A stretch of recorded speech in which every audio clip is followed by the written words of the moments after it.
아름다운 찬양으로 하나님께 영광 돌려준 우리 안현 집사님 가정 감사합니다.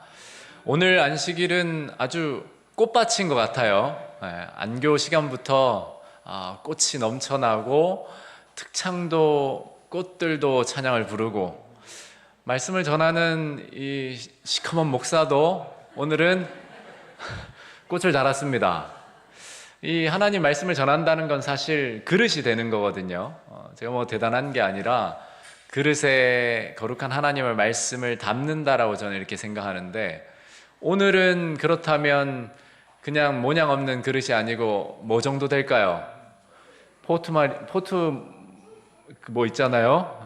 꽃 그림 있는 그릇이 됐습니다. 여러분들, 그럼에도 꽃보다 하나님의 말씀에 더 집중하시는 우리 새천사 가족들 되시기 바랍니다.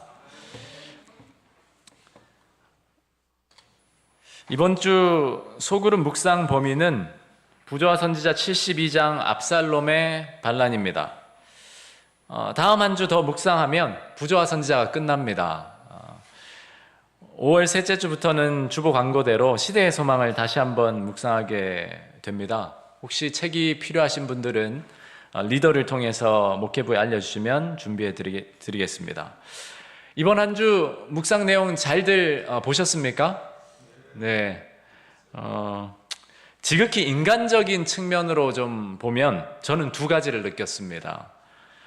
한 가지는 내용이 참 길다, 이걸 느꼈고, 다른 한 가지는 내용이 막장도 이런 막장은 없겠다 싶은 겁니다.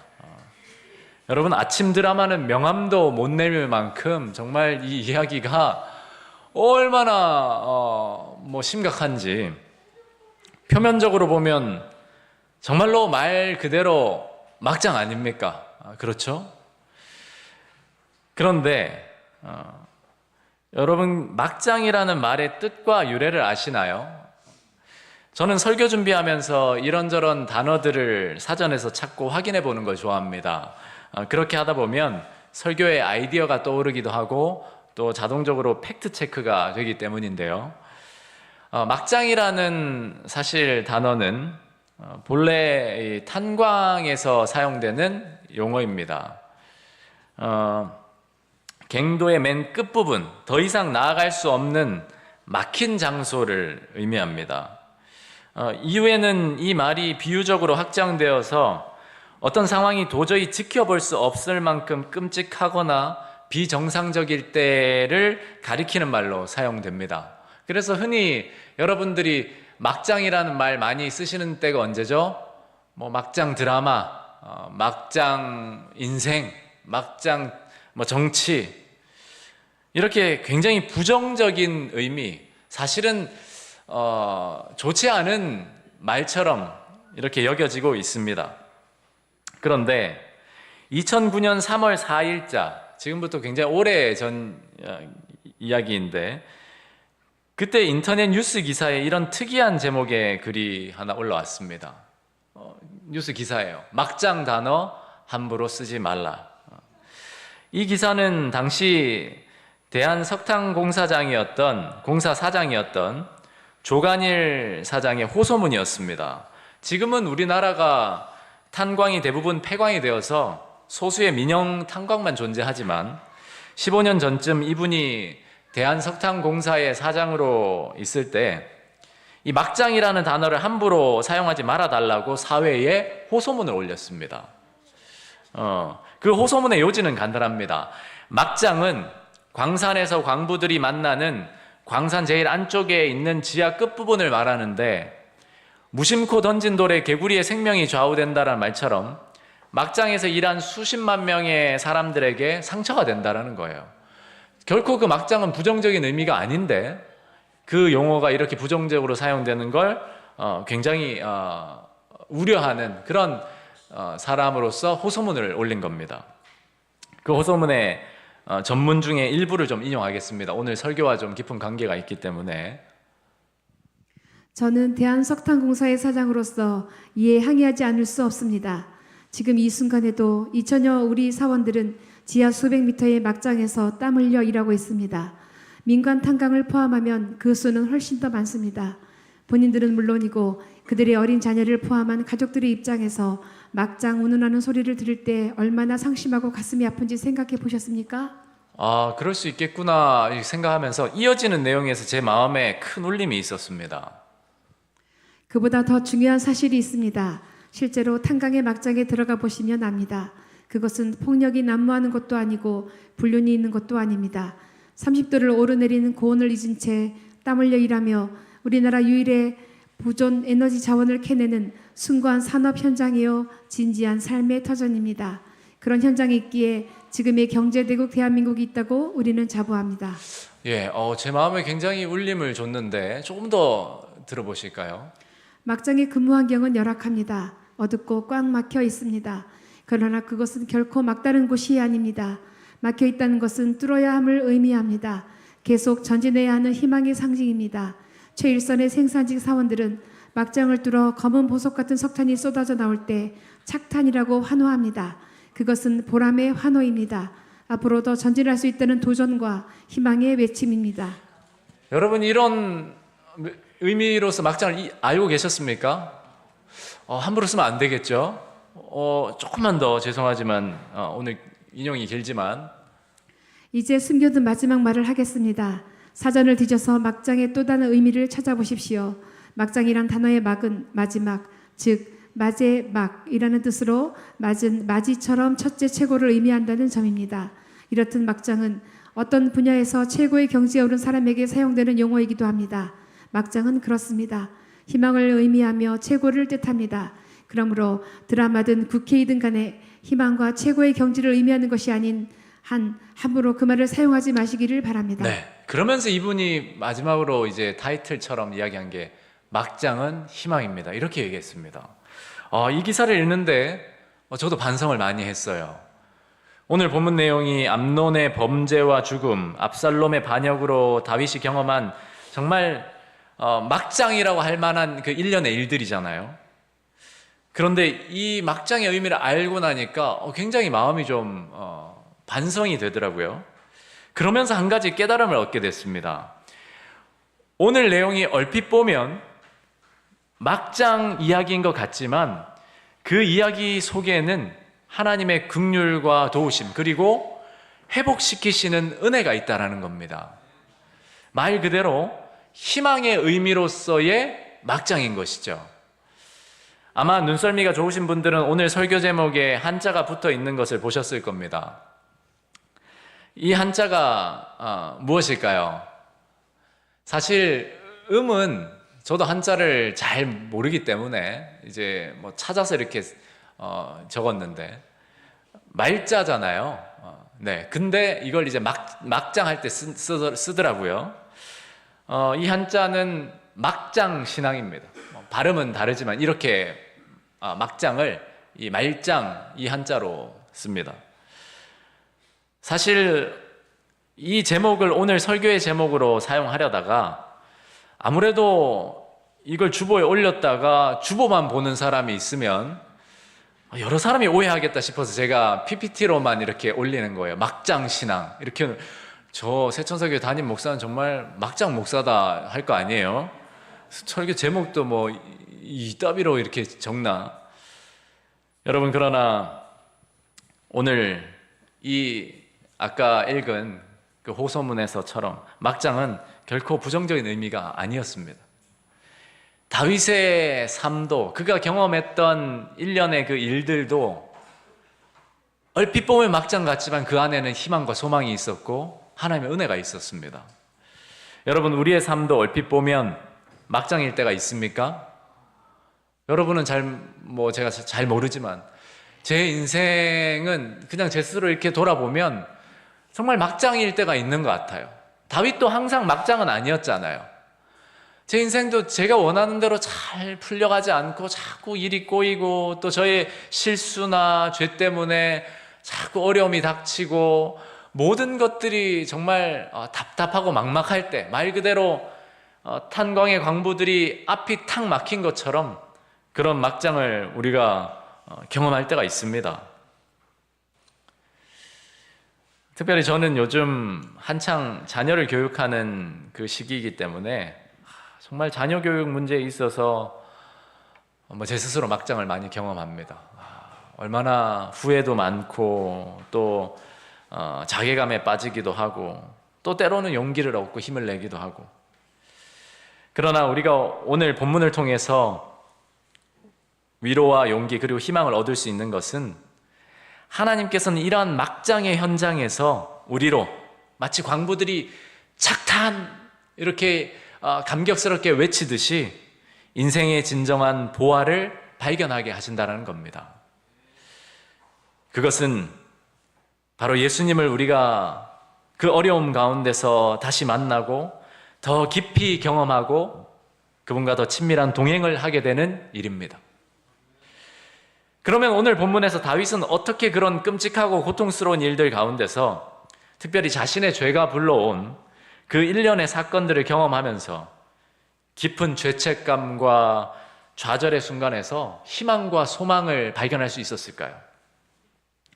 그는 분명히 지난주 우리가 묵상한 대로 회개한 사람이었습니다. 그러나 그의 죄는 결국 그의 삶의 고통과 비극을 불러왔습니다. 이러한 상황에서 다윗이 어떠한 신앙을 나타내 보였는지를 오늘 한번 살펴볼 겁니다. 그리고 우리는 그 모습 속에서 우리의 인생에서도 그러한 다윗과 같은 경험을 할 때에 어떻게 희망과 소망의 신앙을 유지할 수 있는지를 생각해 볼 것입니다. 먼저 첫 번째로 회개한 자의 삶의 특징, 죄의 결과를 회피하지 않고 겸비를 나타낸다는 겁니다. 여러분, 단순히 용서를 받는 것과 회개한 것은 다른 것입니다. 지난주 우리가 살핀 대로 회개는 하나님의 은혜를 특별히 경험하는 일이에요. 하나님은 우리를 다 용서하십니다. 그러나 용서를 받아들인 것과 회개를 경험한 것은 구분지어 생각할 필요가 있어요. 다윗은 깊은 회개를 경험했고 그래서 그의 삶에는 죄의 결과를 회피하려는 모습이 아니라 겸비가 나타났습니다. 죄는 어떠한 죄라도 반드시 우리의 삶에 상처와 고통을 남기게 되어 있습니다. 크고 작건 간에 우리가 범하게 되는 죄는 반드시 상처와 고통을 불러일으킵니다. 우리에게 아무 영향도 미치지 않는 죄란 하나도 없습니다. 죄는 바이러스와 같아서 우리의 삶에 들어와서 당장은 영향을 미치지 않더라도 어떤 조건만 맞으면 우리를 해치게 됩니다. 그렇게 우리가 죄를 범했다면 속히 자복하고 회개를 경험해야 하고 뿐만 아니라 그 죄가 불러올 고통과 비극을 최소화하기 위해서 우리는 노력해야 합니다. 그리고 하나님께서 그 일에 은혜와 긍휼을 베푸시도록 기도해야 합니다.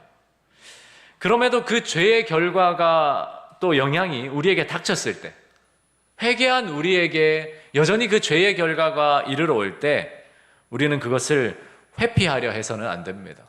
없는 것처럼 무시해서도 안 됩니다. 오히려 겸비한 마음으로 그 가운데서 하나님의 선하신 뜻이 성취되기를 기도해야 합니다. 이것이 회개한 다윗의 모습이자 그의 신앙이었습니다. 여러분, 우리가 회개하는 목적이 뭐죠? 지난 시간에 배운 것을 다 복습해 보시기 바랍니다. 많은 사람들이 회개하는 이유는 죄가 불러올 고통이 무서워서 또는 그 고통을 면제받기 위해서 회개를 합니다. 그것은 회개가 아니라고 했어요.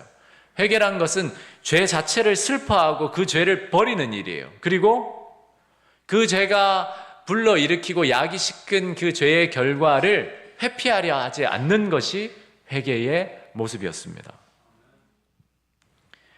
그러므로 회개한 자는 죄의 결과를 회피하지 않고 받아들입니다. 이것을 한 단어로 이야기하면 겸비라고 얘기합니다. 겸비. 많은 범죄자들은 다윗의 타락을 지적하면서 저들의 죄를 핑계하지만 다윗의 회개와 겸비를 나타내는 자는 얼마나 적은가. 다윗이 나타낸 인내와 불효불굴의 정신을 가지고 책망과 보응을 견디는 자가 얼마나 적은가. 네. 다윗의 죄로, 자신의 죄로 인해서 일련의 상황들이 벌어진다는 걸 다윗이 다 느꼈잖아요. 암몬이 그렇게 다말을 범하고 압살롬이 그 복수를 하고 죽이고 다윗이 정말 무기력하게 손을 쓰지 못했습니다. 자신의 죄를 계속 생각하고 죄책감에 눌리고 후회하고 좌절할 수 있었지만 다윗은 그때에 묵묵히 그 죄의 결과를 받아들이기로 결심하고 겸비를 나타냈다라는 거예요. 여러분, 다윗이 하나님 앞에 가장 사랑스러워 보일 때가 언제였을까요? 이미 아시는 분들은 그 문구를 기억하실 겁니다. 다윗이 하나님 앞에 가장 사랑스러워 보였을 때는 골리앗을 물리쳤을 때가 아니었습니다. 그가 이스라엘의 왕으로 헤브론에서 기름 부음 받았을 때가 아니었습니다.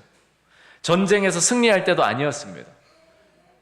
다윗이 하나님 앞에 가장 사랑스러워 보인 때는 산상보원에 보시면 이렇게 감동적인 글이 있습니다. 우리 하늘아버지께서는 슬픔을 당한 자들에게 결코 무심하지 않으시다.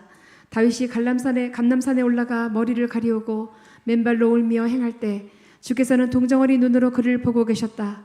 다윗은 베옷을 입었으며 심한 양심의 가책을 느꼈다. 겉으로 나타난 그의 겸비는 그의 회개를 증거해 주었다. 그는 울먹이는 말로 자기의 사정을 하나님께 구했다. 그러자 주께서는 당신의 종을 버리지 않으셨다. 다윗이 무한한 사랑이신 하나님께 가장 사랑스러워 보인 때는 생명을 구하기 위해 그의 아들에게 선동되어 반역에 가담한 원수들을 피해 도망가면서 마음의 찔림을 받을 때였다. 주께서는 무릇 내가 사랑하는 자를 책망하여 징계하노니 그러므로 내가 열심을 내라 회개하라 고 말씀하신다. 그리스도께서는 통회하는 마음에 힘을 주시고 슬퍼하는 심령을 고결하게 하심으로 마침내 당신께서 거할 수 있게 만드신다. 아멘. 여러분, 하나님 앞에 다윗이 가장 사랑스러워 보인 때가 언제라고요? 네, 이때였답니다. 이때. 자신의 죄 때문에 벌어진 그 비극 때문에 맨발로 도피하고 도망가던 그때, 이때가 하나님 앞에 다윗이 가장 사랑스러워 보였던 때래요. 왜 그럴까요? 맨발이라서 사랑스러워 보였습니까? 겸비했기 때문입니다. 그 죄의 보응에 대해서 그가 불평하거나 원망하지 않고 그것을 있는 그대로 회피하지 않고 받아들이고 겸비한 마음으로 하나님의 판단을 따라갔기 때문입니다. 여러분, 우리가 하나님 앞에 가장 사랑스러워 보이는 때는 언제일까요? 여러 가지가 있겠죠. 우리가 감사한 마음으로 헌금을 드릴 때 하나님 우리를 정말 사랑스러워 보십니다. 우리가 감사한 마음으로 하나님을 높이 찬양할 때 하나님은 기뻐 받으시고 우리를 사랑스러워 하십니다. 그런데 하나님 앞에 가장 사랑스러워 보이는 때는 언제라고요? 우리의 죄를 책망하시고 우리를 단련시키실 때에 겸비한 마음으로 그것을 받아들이는 때랍니다. 저는 우리 새천사 가족들이 하나님 앞에 가장 사랑스러운 자녀들 되시기를 예수님의 이름으로 축복합니다. 어떠한 상황과 환경에서도 하나님의 뜻과 섭리를 신뢰하고 때로는 내 죄가 불러온 그 고통과 비극 가운데서라도 원망하거나 불평하지 않고 하나님의 판단을 신뢰하며 따르는 그러한 다윗의 모습이 우리의 신앙이 되기를 간절히 소망합니다. 두 번째로 회개한 자의 삶의 특징은 죄의 결과를 하나님께 맡깁니다.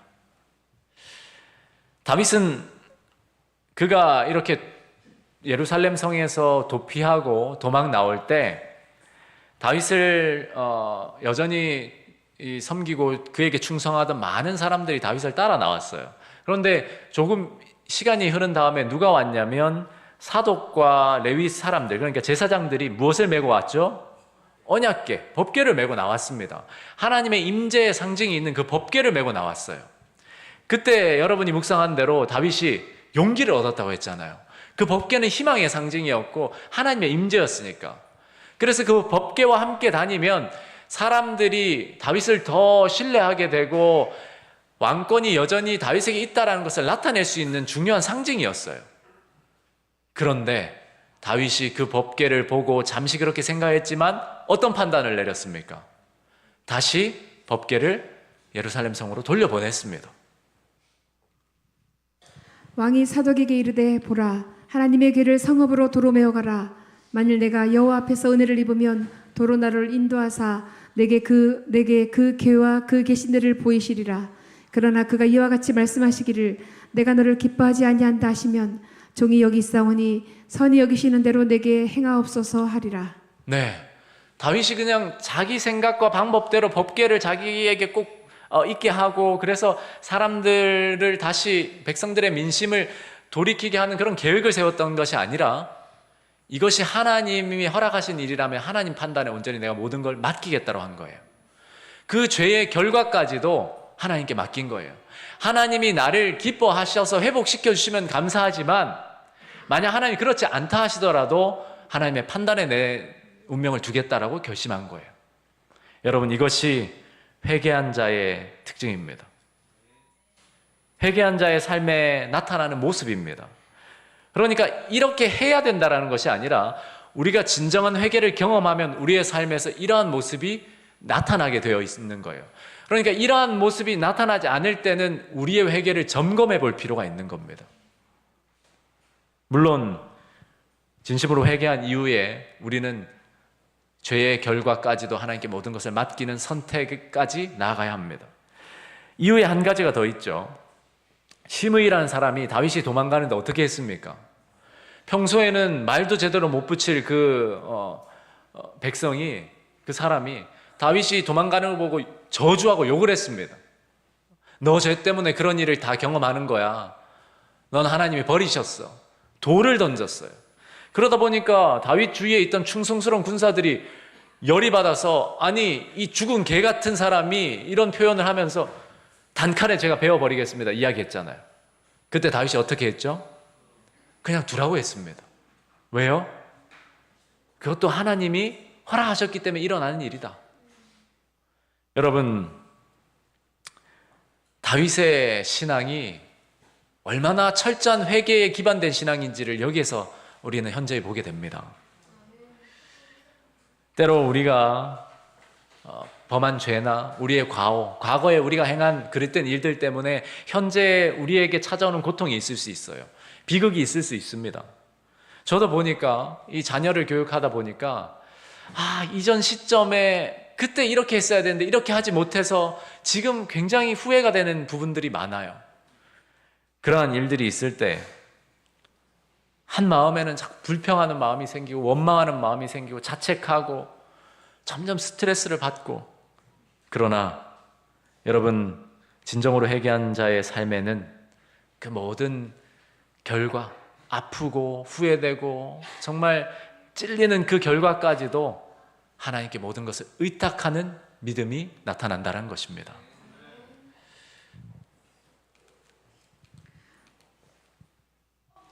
그러나 다윗은 자신의 죄에서 그가 고통당하는 원인을 찾았다. 선지자 미가의 말은 다윗의 마음을 감명시킨 그 정신을 풍기고 있다. 어두운 데 앉을지라도 여호와께서 나의 빛이 되실 것이미로다. 내가 여호와께 범죄하였으니 주께서 나를 위하여 심판하사 신원하시기까지는 그의 노를 당할 것이다. 여호와께서는 다윗을 버리지 않으셨다. 가장 쓰라린 학대와 모독 중에서도 겸손과 무아의 정신과 관대함과 유순함을 나타낸 그의 이 같은 경험의 이야기는 그의 온 생애의 경험 중에 가장 고상한 사건 중의 하나이다. 이스라엘의 통치자 다윗이 가장 처절한 외적 굴욕을 당하던 이 시간보다 하나님 보시기에 참으로 더 위대한 때는 결코 없었다.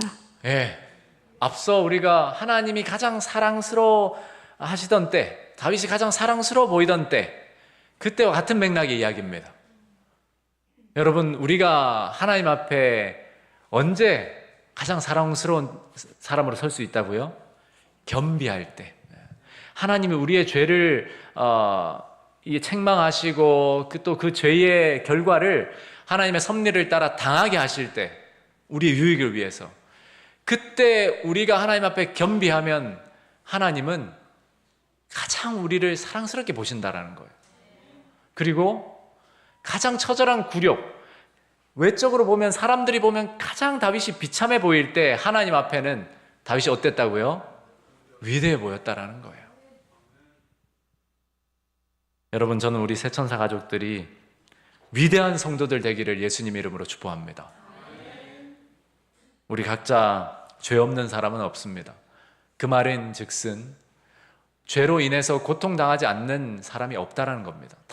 다소간에 우리의 그릇된 선택이나 과거의 죄들 때문에 현재의 많은 후회와 고통과 어려움을 당합니다. 그러나 그러한 때에 가장 먼저 우리가 기억해야 할 것은 겸비입니다. 겸비. 그리고 그 모든 일련의 일들이나 고통들을 하나님께 다 의탁하는 거예요. 맡기는 거예요. 왜냐하면 하나님은 선하시기 때문에 궁극적으로 우리에게 해를 끼치시는 분이 아니십니다.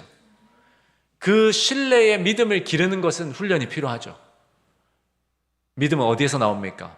그리스도의 말씀에서 나오잖아요. 그래서 말씀을 첫째로 삼아야 하는 것입니다.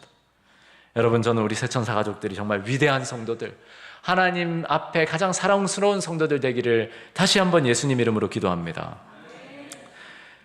회개한 자의 삶의 세 번째 특징은 애긍이 여기는 마음을 가진다라는 것입니다.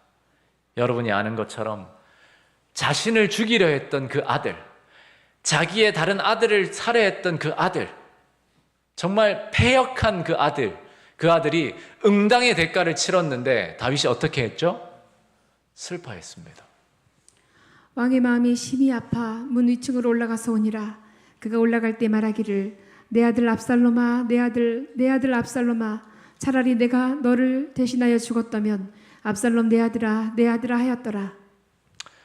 여러분, 물론 다윗이 아들이었기 때문에 그의 죽음을 슬퍼한 것도 분명합니다. 그러나 자신을 죽이려고 했던, 정말로 말 그대로 죽이고 하나님 나라를 완전히 부도덕하게 만들어버렸잖아요. 그리고 어마어마한 폐륜아로서 그렇게 반역을 일으키고 있는데 응당의 처벌을 받을 만한데 다윗은 압살롬의 죽음을 슬퍼했습니다. 오죽했으면 요압이 찾아와서 지금 병사들이 목숨 걸고 싸워서 나라를 지켰는데 이렇게 슬퍼하냐고 아주 다윗을 책망했잖아요. 여러분, 진정한 회개는 타인을 정죄하지 않고 긍휼히 여기는 마음으로 이어지게 되어 있습니다. 반역자라도 아들이기에 눈물 흘린 이유도 있었겠지만 다윗의 눈물에는 회개에서 비롯한 다른 사람의 고통과 비극을 애긍히 여기는 마음이 있었어요. 다윗은 그래서 사울이 죽었을 때에도 자신의 젊은 생애를 그렇게 정말 도망자 신세로 만들었던 그 사울이 죽었을 때도 다윗은 기뻐하지 않았습니다. 오히려 슬퍼해서 애가를 지었죠. 여러분, 이것이 회개한 자의 삶에 나타나는 애긍의 정신입니다. 우리가 자꾸 다른 누군가를 정죄하려고 하고 또 긍휼히 여기지 않는다면 무엇을 점검해 봐야 하죠? 우리의 회개를 점검해 봐야 합니다. 내가 정말 제대로 회개한 사람인가? 앞서 말씀드렸듯이 용서를 받는 것과 회개는 달라요. 용서는 받을 수 있어요. 그러나 회개는 하나님의 특별하신 은혜로 경험하는 겁니다. 용서만 받은 사람 이야기가 성경에 나와요. 누구죠? 마태복음 18장에 1만 달란트 빚진 자였습니다. 이 사람은 용서만 받았어요. 회개를 하지 않았어요. 그러다 보니까 감사합니다 하고 돌아갔는데 가던 중에 100데나리온 빚진 그 사람에게 어떻게 하죠? 이 사람이 돈도 안 갖고 말이야 감옥에 가둬버립니다. 고소해서. 여러분, 이 모습이 바로 용서만 받고 회개하지 않는 사람의 모습입니다. 진정한 회개를 경험한 사람은 반드시 애긍히 여기는 마음이 나오게 되어 있습니다. 왜 그런가? 자기 죄의 깊이를 깨닫기 때문입니다. 내가 얼마나 심각한 죄인인지, 내가 얼마나 부패한 사람인지, 나도 기회만 있으면 그렇게 충분히 타락할 수 있다는 사실을 자각한 사람이기 때문에 다른 사람을 함부로 정죄하지 못해요. 그 죄의 깊이를 경험해 봤기 때문에. 빙산의 일각 윗부분만 본 것이 아니라 자기 마음 안에 얼마나 더럽고 추악한 죄가 가득 찬지를 회개를 통해서 경험해 봤기 때문에 그 죄를 용서하신 하나님의 은혜를 경험했기 때문에 다른 사람들에 대한 애긍이 여기는 정신이 나타나는 겁니다. 그런데 용서만 받은 사람은 얼마나 정죄하는지 몰라요. 자신의 죄를 제대로 보지 못하기 때문입니다. 저는 우리 새천사 가족들이 참된 회개를 경험한 자들로서 서로에게 애긍이 여기는 마음을 나타내시기를 간절히 소망합니다. 제가 일전에 설교를 준비하면서 우연히 찾게 된 시집이 하나 있습니다. 그 책 제목이 작은 글씨라 잘 안 보이실 텐데 김종두 시인의 절망의 벼랑에서 새들은 깃을 갈고 둥지를 튼다입니다. 제목이 참 마음에 들어서 한번 사서 봤어요. 지금도 제 서재에 있는데, 이 책에는 이 시집의 제목이 되는 절망의 벼랑에서 새들은 깃을 갈고 둥지 튼다라는 그 문구가 들어있는 시가 있습니다. 그 시가 희망에 대하여라는 시인데, 그 시를 잠깐 제가 함께 좀 읽겠습니다. 제가 읽어볼게요. 희망에 대하여. 더 내려갈 수 없는 밑바닥이라고 주저앉지 마라. 한 발자국만 내디디면 희망으로 가는 첫걸음이다. 얼어버린 땅 밑에서 씨앗들은 꿈꾸고 바위 틈에서 새싹은 움튼다. 바람에 꺾이고 함부로 짓밟힌 풀도 언젠가 일어선다. 살얼음판 아래서도 강물은 흐른다. 절망의 벼랑에서 새들은 깃을 갈고 둥지를 튼다. 여러분, 우리가 살면서 범하게 되는 크고 작은 죄들은 반드시 그것이 크고 작건 간에 우리에게 또 우리 주위에 상처와 고통을 가져옵니다. 반드시 그래요. 그래서 우리는 죄 짓는 것을 정말 두려워해야 합니다. 괜찮은 데는 하나도 없어요. 작은 거짓말이라도 그것은 우리의 영혼의 마음에, 우리의 삶에 많은 영향을 미쳐요. 우리가 그 죄를 회개한 후에라도 하나님께서는 그 죄의 결과를 그분의 섭리를 따라 우리에게 경험하도록 허락하시는 경우가 있습니다. 하나님이 그렇게 하시는 것은 분노나 보복으로 그렇게 하시는 게 아니에요. 오히려 우리를 더 겸손하게 하시고 정결하게 하셔서 예수님의 임재를 충만하게 경험하며 예수님만 의지하며 살도록 하시기 위한 하나님의 역사입니다.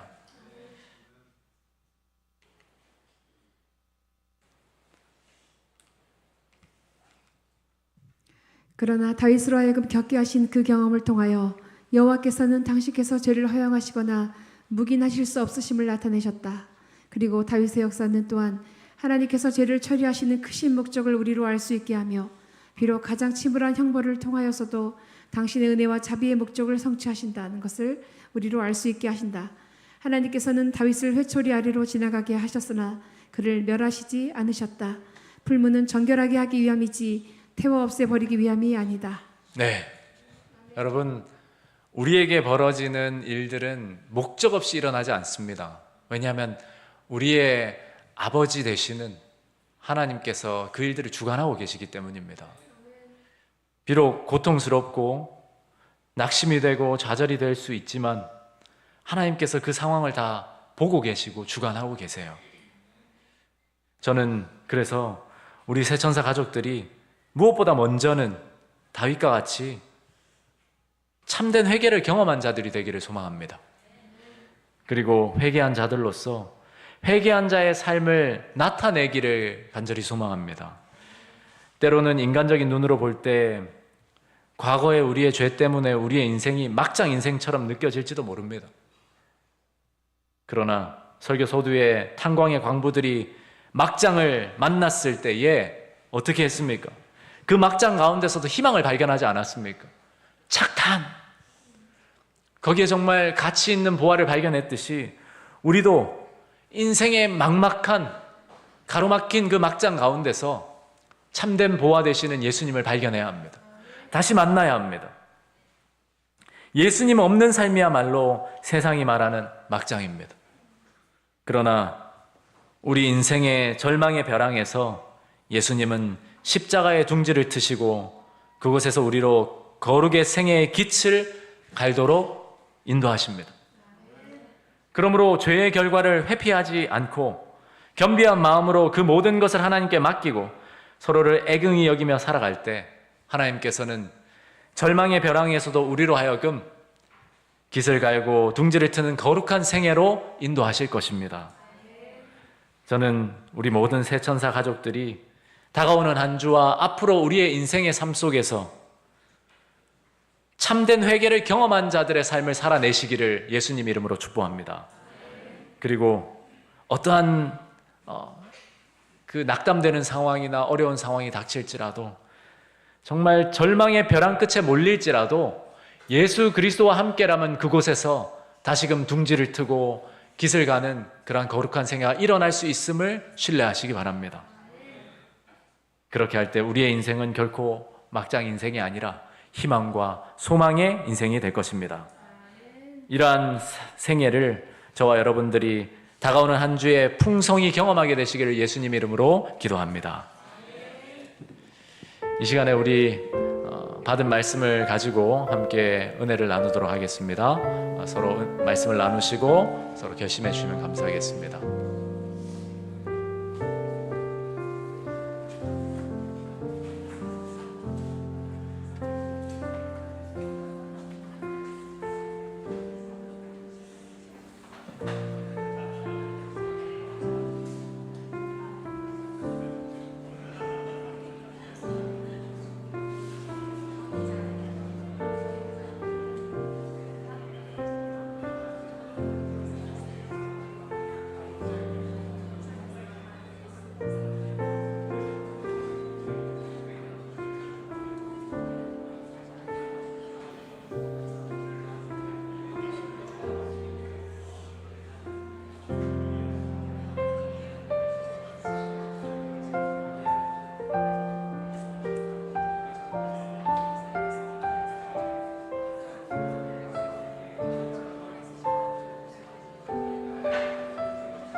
네, 우리를 대표해서 오늘 이병준 장로님께서 말씀을 주시도록 하겠습니다. 네, 오늘 주신 목사님의 말씀에 뇌리를 스쳐가는 그 단어들이 있습니다. 단어들이 막장, 회개한 자의 삶의 특징, 이 심의를 향한 대하는 그 다윗의 마음, 여기에 그 다윗의 겸비가 드러나죠. 그래서 이 막장 하면은 또 제가 생각해 봤을 때 인생의 막장을 지금까지 살아왔던 그런 스쳐 지나가는 그런 일들이 생각이 나면서 막장이 아니구나. 거기는 예수 그리스도의 그 학교라고도 이렇게 생각할 수 있는 그런 내 나름대로 그런 생각을 해봤고요. 제 결과는 회개하지 않고 겸비를 나타내는 것이 겸비를 나타내는 것이다. 이제 회개하지 않고 겸비를 나타내는 것이다. 다윗의 겸비를 생각하게 되면서 정말 나의 인생도 인생이 힘들고 어려운 그런 상황이지만은 상황을 지나쳐 왔지만은 거기 그 막장에는 위로와 용기의 보화를 볼 수 있다.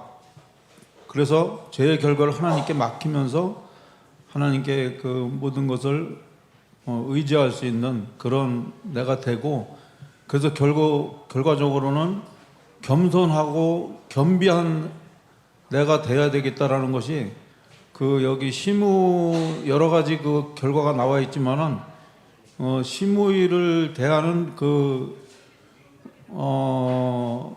다윗의 마음에서 드러난다는 것을 생각하면서 정말 이번 그 말씀을 통해서 여러 가지 일들을 이렇게 생각하고 또 돌아보면서 하나님의 은혜를 많이 경험하는 그런 시간이었고, 그렇게 살기로 또 결심하는 그런 시간이었습니다. 감사합니다. 네, 우리 이병진 장로님을 주님의 이름으로 축복합니다.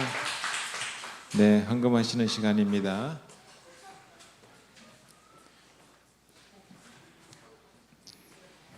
5월 3일